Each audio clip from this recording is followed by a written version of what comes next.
Continuamos, jóvenes, continuamos con este tema tan interesante y nos brincamos a la hemicelulosa, la cual es interesante comentarles que estos son polisacáridos integrantes de las paredes celulares de los vegetales similares a la celulosa, pero estos se degradan muchísimo más fácil que los anteriores.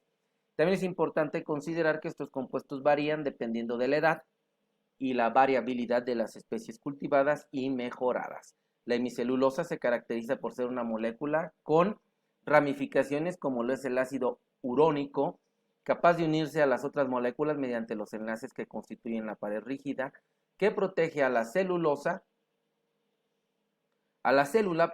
de la presión ejercida sobre estas para el resto de las células que la rodean. La pectina aparece en los espacios intracelulares como sustancia cementante, suele constar de una cadena de polisacáridos con cadenas laterales de arabana y galactana que se esterifican con calcio y magnesio, y la actividad microbiana del rumen e intestino grueso la digieren. También se comporta como antidiarreico y retiene el agua. La lignina, bueno, como lignina se conoce un grupo de compuestos químicos presentes en las paredes celulares de las plantas y forman la parte integral de la madera. La palabra lignina proviene del término latino lignum, que significa madera, así como las plantas que contienen grandes cantidades de lignina, que también se les suele llamar plantas leñosas. La lignina está formada por la extracción irreversible de agua con los azúcares, creando compuestos aromáticos. Los polímeros de lignina son estructuras interconectadas con pesos moleculares muy elevados. Esta se caracteriza por un complejo aromático, que es no carbohidrato, del que existen muchos polímeros estructurales, que son todas esas ligninas. Resulta conveniente utilizar el término de lignina en un sentido colectivo para señalar la fracción de lignina o de fibra después de los polisacáridos. La lignina es el polímero orgánico abundante en el mundo vegetal. Es importante destacar que es una única fibra no polisacárida que se conoce.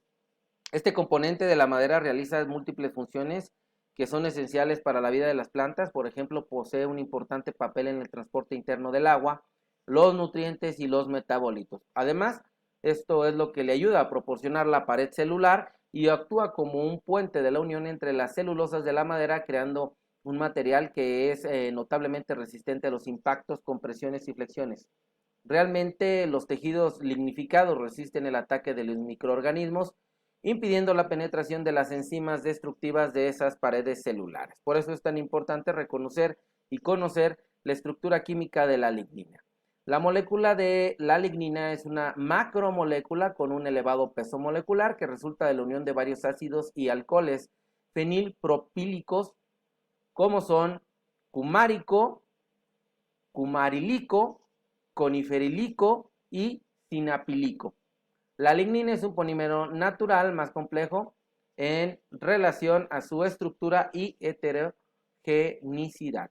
Por esta razón no es posible describir una estructura definida de la lignina. Sin embargo, se han propuesto diferentes modelos que presentan una aproximación de dicha estructura.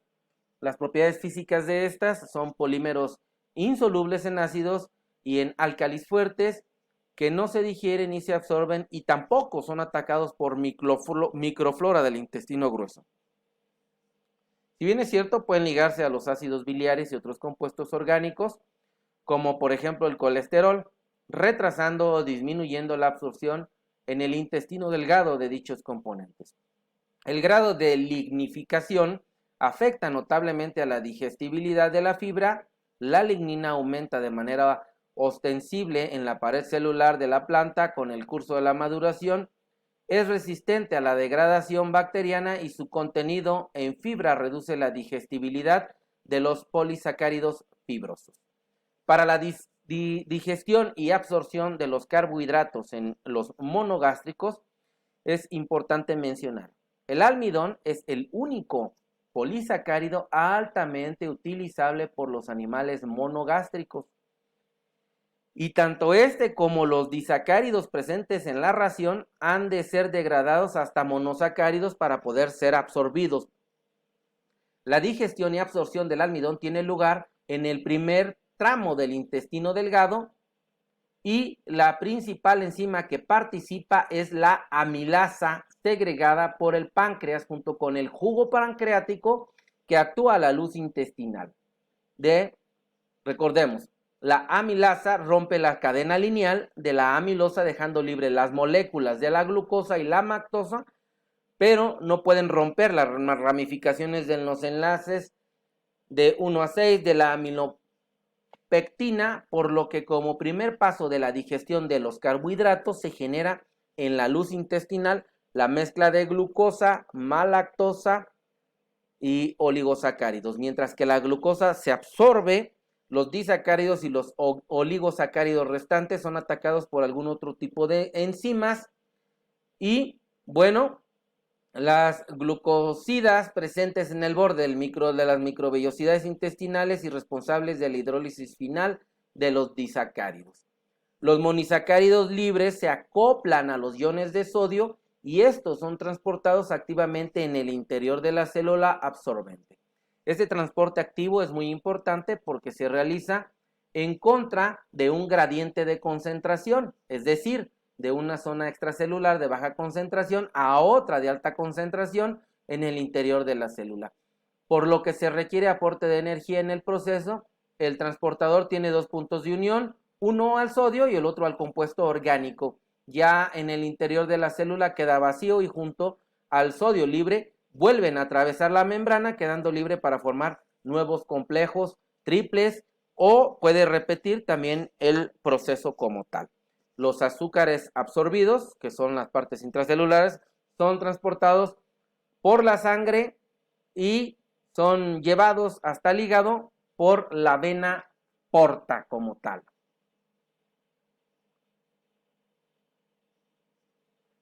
Los carbohidratos estructurales, que es la celulosa y hemicelulosa, componentes de la fracción fibrosa, atraviesan todo el tracto intestinal sin absorberse. En el ciego, ahí ya son sometidos a una acción microbiana muy limitada por las células bacterianas, desprendiéndose algunos ácidos volátiles que son absorbidos por la sangre. Por lo tanto, su papel como nutrientes es mínimo. Sin embargo, absorben agua y estimulan el peristaltismo, con lo que favorece la digestión mecánica. Paralelamente, reducen la velocidad del tránsito del resto de los materiales acompañantes del proceso de la digestión. El metabolismo de los carbohidratos es muy importante en todos los animales, pues son la fuente esencial de energía para el organismo, además de ser productos iniciales para la síntesis de grasas y aminoácidos no esenciales. El producto principal de la digestión de los carbohidratos en los monogástricos es la glucosa, originada principalmente a partir ya del almidón. Constituye asimismo el material inicial para los procesos de la síntesis. Recordemos, la glucosa se mueve por el organismo a través de la sangre y su nivel, que se le dice glicemia, se mantiene dentro de los niveles bastante estrechos, entre 70 y 100 miligramos sobre mililitro en monogástricos. Este nivel es el resultado de dos procesos opuestos: paso de la glucosa de la sangre del procedente del alimento y es acumulada en el hígado y otros órganos, y la salida de la glucosa del torrente sanguíneo con fines de oxidación y síntesis de los tejidos en donde sea requerida: el hígado, el cerebro, los músculos y cualquier otra parte, ¿no? Este proceso implica el paso de la glucosa circulante a glucógeno, que se da como nombre tal la glucogénesis, que esta se desarrolla fundamentalmente en el hígado, y la reconversión del glucógeno en glucosa se llama glucólisis. Es decir, primero se genera esa gran molécula de azúcar y después se lisa, por eso se llama lisis, glucólisis, para su división. Las fuentes de glucosa en la sangre son tres, como bien lo mencionamos aquí. El intestino delgado, que es la procedente de los alimentos, la glucosa sintetizada en los tejidos corporales, particularmente en el hígado, a partir de las sustancias distintas de los carbohidratos conocidos como ácido láctico, propiónico y glicerol. A este proceso se le denomina glucogénesis. Y bueno, el glucógeno ya almacenado en el hígado y en el músculo principalmente como tal, bueno, pues este es ese proceso ya mencionado. Los destinos de la glucosa ya en la sangre son, primero, síntesis y reserva del glucógeno. En este proceso actúa la enzima glucógeno sintetasa, cuya producción y actuación se estimula tras la comida rica en carbohidratos. La conversión de grasas, que es el 2, como la cantidad de glucosa se puede almacenar de forma de glucógeno es limitada, bueno, el exceso se convierte en grasa y esto supone la degradación previa hasta piruvato. Las conversiones de aminoácidos no esenciales que obtienen sus cadenas carbonadas de la glucosa. Y 4 son fuente de energía por oxidación completa hasta dióxido de carbono y agua produciendo ATP,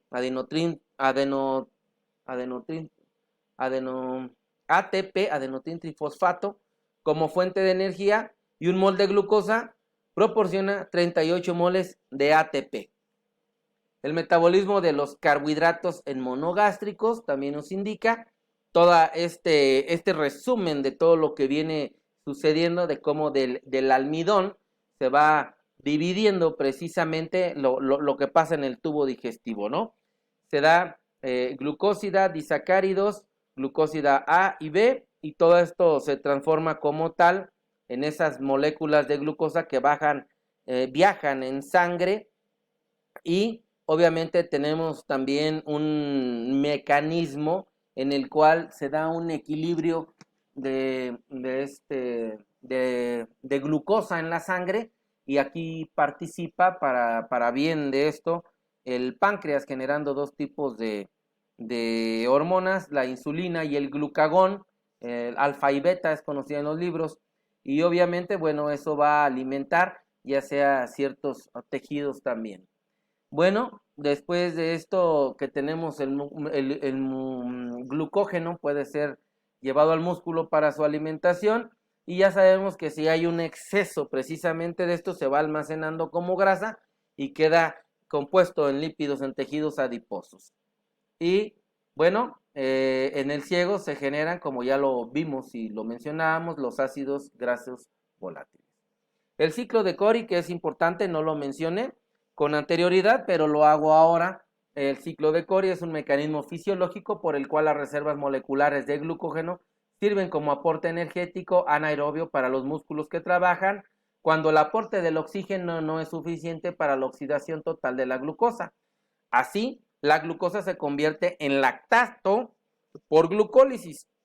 El lactato no puede metabolizarse en el músculo, pero pasa a la sangre y al hígado para resintetizar la glucosa y seguidamente el glucógeno. Y entonces vemos que en sangre se encuentra glucosa y lactato, y si pasa el lactato precisamente al hígado se transforma en glucógeno, que el glucógeno sale en forma de glucosa y pasa a la sangre en forma de glucosa, y esta glucosa entra al músculo en forma de glucógeno, y dentro del músculo, si no se utiliza, sale en forma de lactato a la sangre, y entonces a esto se le conoce como el ciclo de Cori. Así pues, continuamos entonces abordando esta parte tan interesante y decimos que los carbohidratos son la fuente más importante de energía y los principales precursores de grasa y azúcares. En la leche de la vaca lo vamos a conocer como parte de la lactosa. Los microorganismos del rumen permiten a la vaca obtener energía de los carbohidratos fibrosos, que es la celulosa y la hemicelulosa, que están ligados a la lignina en las paredes de las células de las plantas. La fibra es voluminosa y se retiene en el rumen, donde la celulosa y la hemicelulosa van fermentando lentamente. Mientras que madura la planta, el contenido de lignina de fibra incrementa y el grado de fermentación de la celulosa y hemicelulosa en el rumen se reduce. La presencia de la fibra en partículas largas es necesaria para estimular la rumia, y recordemos que la rumia aumenta la separación y fermentación de la fibra. Estimula las contracciones del rumen y aumenta el flujo para mantener un pH ácido. El contenido del rumen es casi neutral. Las reacciones faltan fibra suficiente, resultan de un porcentaje bajo en grasa en la leche y contribuyen a los desórdenes de la digestión, tales como el desplazamiento del abomaso o la acidosis del rumen. Y continuamos con esta